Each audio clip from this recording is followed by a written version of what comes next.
previous few videos, we have been discussing about SEO types, ideal solutions, non-ideal solutions, and some few properties. Okay, so the last chunk of this chapter talks about colligative properties. And what are colligative properties? The properties which are dependent on quantity and not on quality.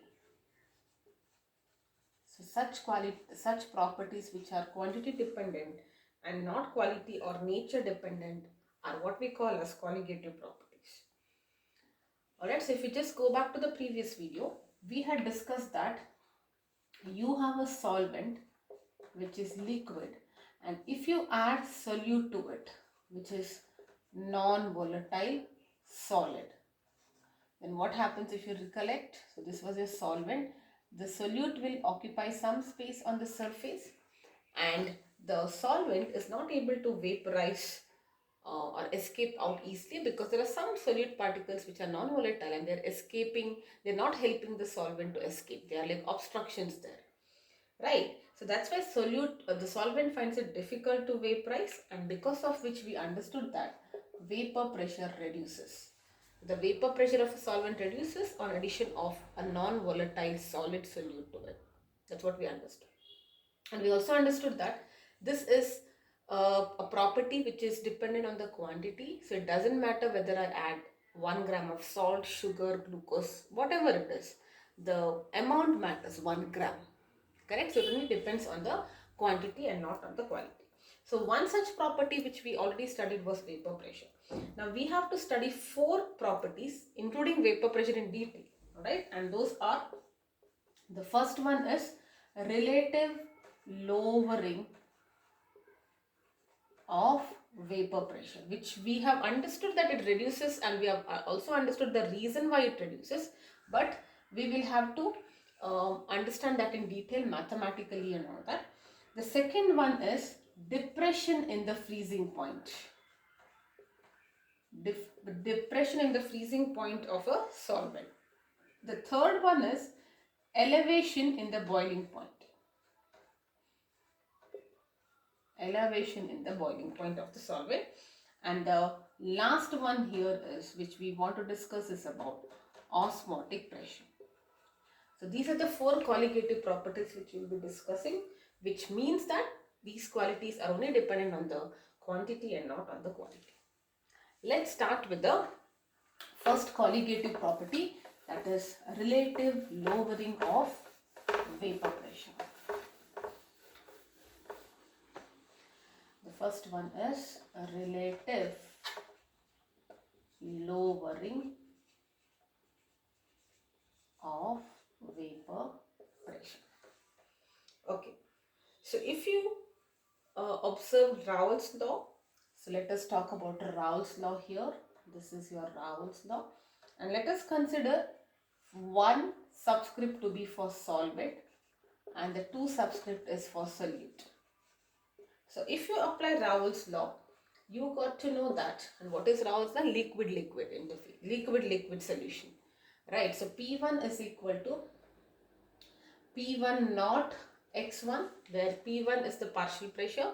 When you mix it, P1 naught is the partial pressure before you mix it, or in the case of pure solvent. Correct? So this is what you know. This is for the solvent 1. And if you, let us say you are adding solute to it, an addition of solute, you know that vapor pressure reduces. Let us say that delta P1 is the reduction in the vapor pressure. Now originally it was 100. Because you have added it, maybe it became 90. So the reduction is 10 here. Correct? So that is what we are talking about. P1 naught was the original, and after you added it, it became P1. Right? Pure solvent was P1 naught. It was higher. Because you added a solute to it, it became a little lesser, and that was the new thing was P1. The reduction is P1 naught minus P1. This is the pressure in the case of pure solvent before you are adding a solute to it, and this was after the solute was added. Now you know this is P1 naught, and what is P1? This is P1 naught into x1. We just have it right here.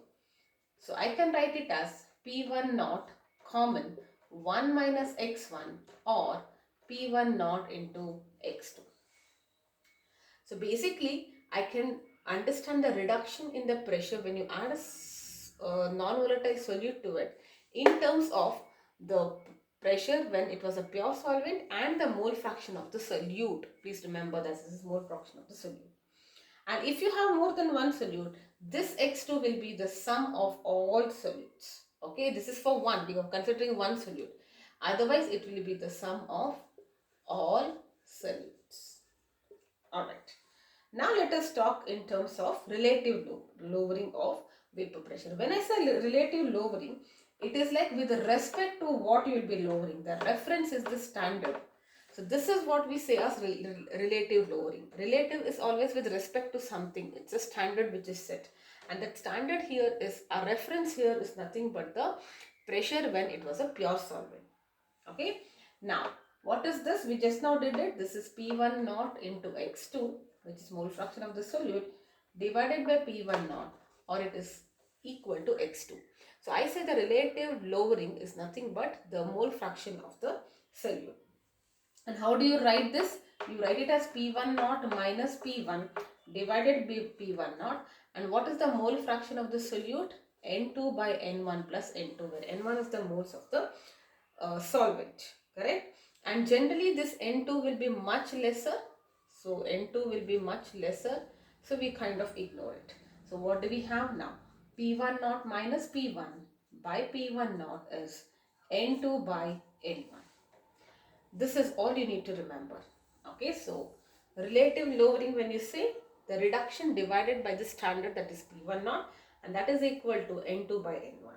So if you generally moles will not be given. So if you talk in terms of weight, it will be M1 by W2. This is M1. Okay, so this is the final thing that you need to remember. So if they ask you relative lowering, or if you remember this formula, you should be able to calculate other parameters. If they have given you this lowering part, maybe you have to calculate other parameters. Okay, so this is about relative lowering. Relative lowering is N2 by N1. You just have to remember this. And any questions, you'll be able to do it.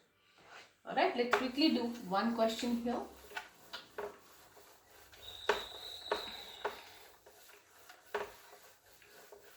This is your NCERT question.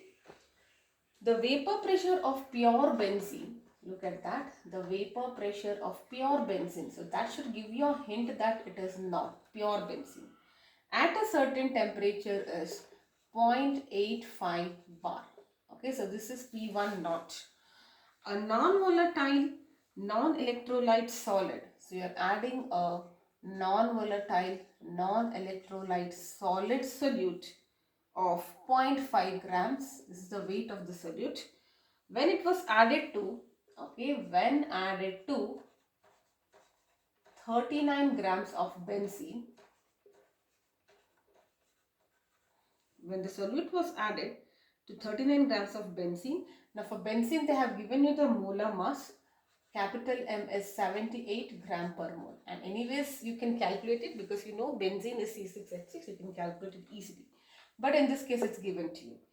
So when it was added, vapor pressure of the solution now was 0.845. Originally 85. Now there is a reduction, 0.84 bar.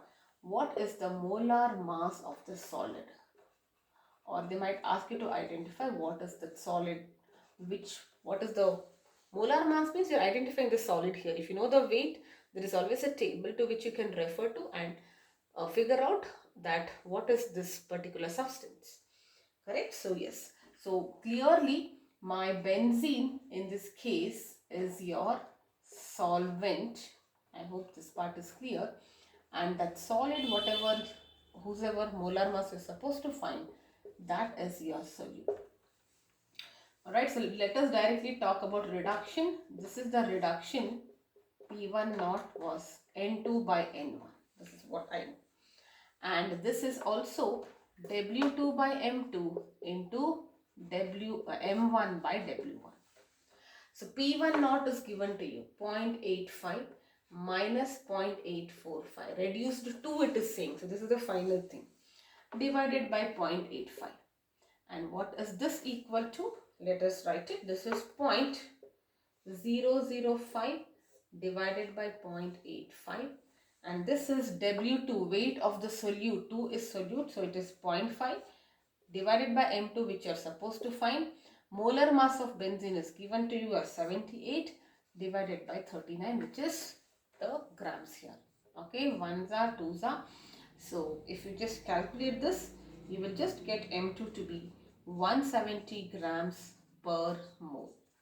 And you can always go back to the reference book and check. I'm not talking in the exam, but if you want to know what kind of a compound it is, you can always go back and check that what this weight is belonging to what compound, and then you can figure out the name of that compound. Alright, so this is how you calculate the vapor pressure, and these are the questions which are related to vapor pressure. So they will give you that the hint will be, if you have to identify, one is vapor pressure. Vapor pressure has other things also, and the second thing here will be about addition of a solid, correct? So that talks about relative lowering. You should search for all these keywords so that you get to know the relevant formula to be used in these kind of questions. So we are done with the first colligative property. Let us now talk about the second colligative property, that is elevation of boiling point.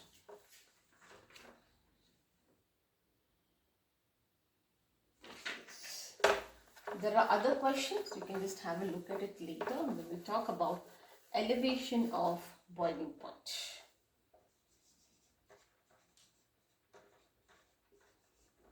Now this is pretty simple. The reason is, once you know vapor pressure is reduced, obviously boiling point will be higher. Reduction in vapor pressure means it cannot escape out easily as vapor, and the vapor is not building up, because of which pressure is not building up. And if it is difficult for the vapors to escape, it only means that you need to supply more and more heat for it to escape as a vapor. And if you supply more heat, it only means that the boiling point is increased. And that is what we are talking about here. Correct? So, first of all, let's define what is this boiling point. Boiling point, you know, one definition of it is that it is that temperature at which a liquid changes into gas at the given atmospheric pressure. Correct? But now we are going to understand it in another way. It is the temperature at which the vapor pressure is equal to the atmospheric pressure. So what is the meaning of this? Let me tell you. So you have kept a liquid here, and you know that even if you're not heating it, there is continuously vapors which are being escaped, because some of the molecules, they have light energy, they have less energy, they can easily escape out as vapor, and that vapor will be accumulated on the top of the liquid surface, and when those vapor molecules collide, that's when it creates a vapor pressure. Alright, now initially there was less vapor pressure, but slowly it builds up, and that's when we say vapor pressure increases. Now if you are supplying, if you are heating it, what happens? If the temperature is increasing, that is when you are supplying heat to it, more molecules will escape out as vapor, more molecules will vaporize, correct? And if more molecules vaporize, that means vapor pressure really builds up. So as temperature increases, vapor pressure also increases, and there is a chance that the pressure builds up and it can become equal to the atmospheric pressure. And at this stage, we say that the temperature at this stage is what we call as the boiling point of that particular liquid. That means there is actually no surface present, everything can escape out, and when they escape out, it is all out into the atmosphere. So the vapor pressure here will be equal to the atmospheric pressure. Okay, so basically when you're heating it, the molecules get more energy and they start converting into vapor, and a point comes when the vapor pressure builds up and it exactly becomes equal to the atmospheric pressure, and at that stage we say that the temperature, if you record it, it will be the boiling point of the liquid. Alright, so that means there is no surface here. So at its boiling point, there will be no surface. Everything can escape. All can escape. No restrictions. It's like the door is open. Everybody can go out and do whatever they want. Alright, now this was the initial scenario. Now let us understand what happens when you add solute to this. We were only talking about liquid here, no solute was added. So when you add solute to it, the surface area available for the liquid to vaporize will reduce, correct? That means the vapor pressure will reduce or boiling point will increase, because it cannot escape out easily. You will have to supply more and more heat for them to escape out. And this property is also only dependent on the quality or the concentration, and not on the quantity or the concentration, but not on the quality. Okay, so if at all you plot a graph, and this graph is super important, of vapor pressure versus temperature in Kelvin. So how does it look like? Look at that. There is one graph like this which tells you that if the temperature increases, vapor pressure also builds up. Alright, and there is one more graph which is something like this, which is also telling you the same thing. But what is it telling you? Vapor pressure should become the atmospheric pressure, and the atmospheric pressure generally we consider it to be the standard at the sea level, that is 1 atmosphere. So at when the vapor pressure is building up, when it becomes equal to this thing, that is what we call as boiling point, correct? Now there is elevation, correct? So that means the standard boiling point was TB naught, and the new boiling point which has increased after you added a solute will be TB. And this difference is what we call as delta TB. And this graph is like, this is pure solvent, and this is in the case of solution. There is increase in the boiling point. Look at the terms of temperatures. It was 50 something, it may be 60 here. There is increase in the temperature. So this graph I believe is fine. Okay. Now we know that because the boiling point is more, you will say that TB is greater than TB naught. Therefore, what will be your delta TB? TB minus TB naught. Please remember this. Alright, that means for few examples which I can give here is 1 molar solution of sucrose will boil at 373.52 Kelvin, and the boiling point of water is 373.15 Kelvin, which is 100 degrees centigrade. That means if you are adding sucrose to it, the boiling point from 373.15 has now increased to 373.52. It means that. Okay, now let us try to get an expression here. You know that this difference will be proportional to the molar concentration of solute in the case of dilute solutions. What is the meaning of this? If you add more and more solute to it, the boiling point will increase. So the gap will increase because this is fixed. This is only going to increase. That means overall the delta, the difference. See, from 100 it becomes 110. If you add more concentrated, it will become 120, 30. So the difference from 10 is now increased to 20, 30 and so on. Or in other words, what is molal? Molal is lowercase m. Okay, and if you replace it by a constant, you will be getting kbm. We just write this constant kb, where kb is called as the boiling point elevation constant, that is one way, or we even call it as molar elevation constant or ebullioscopic constant. So please remember these names because they can ask you any one of this in the form of your assertion reasoning questions. It's very, very important. Okay, so this is the expression that I have. Now generally they ask you to calculate the number of the molality. So if this is what you need to remember ultimately, but I'm just writing this in the another format. So m is nothing but delta TB by TK, this thing. And what is your m here?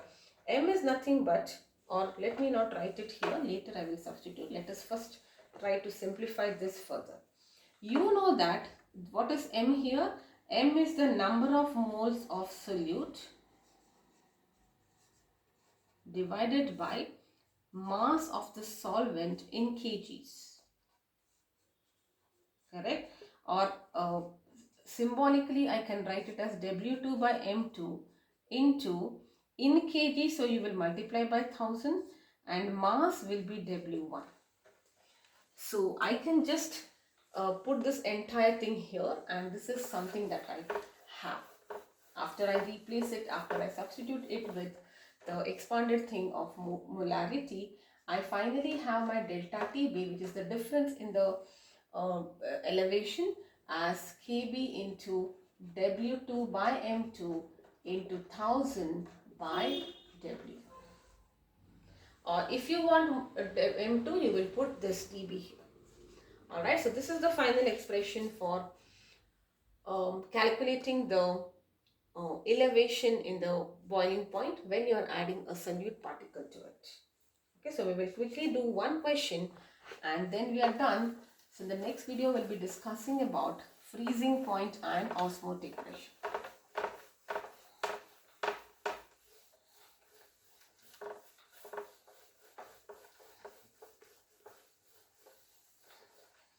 Alright, so let's do quickly a few questions.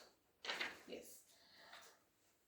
What is this? 18. Okay, 18 grams of glucose. Glucose molecular formula C6H12O6. It's dissolved in,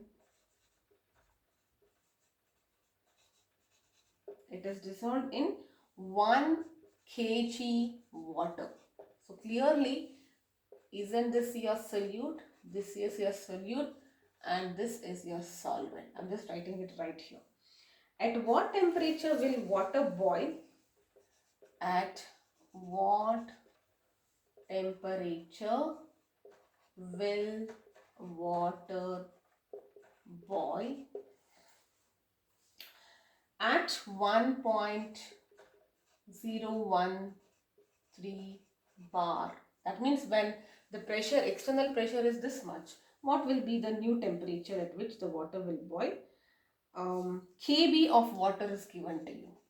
Kb of water is 0.52 kilo kg per mole. Okay, so this is what is given. Oh no, it's not kilo kg, it's Kelvin kg per mole. Yes. Alright, so it's, see, the question itself tells you that we are talking about boiling point. So the only formula that we know is this. Delta TB is K into M. Alright, so let us do it one by one.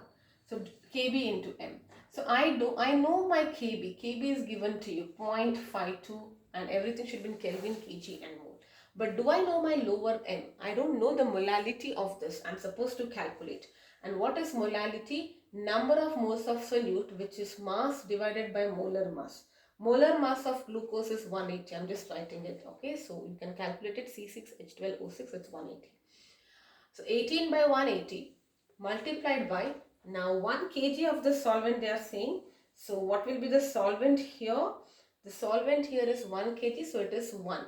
Correct? So it is, yeah, I can get this right here. It is 0.52 into 18 by 180 and this comes out to, this is 0.1, so it comes out to be 0.052 Kelvin because this is the temperature difference.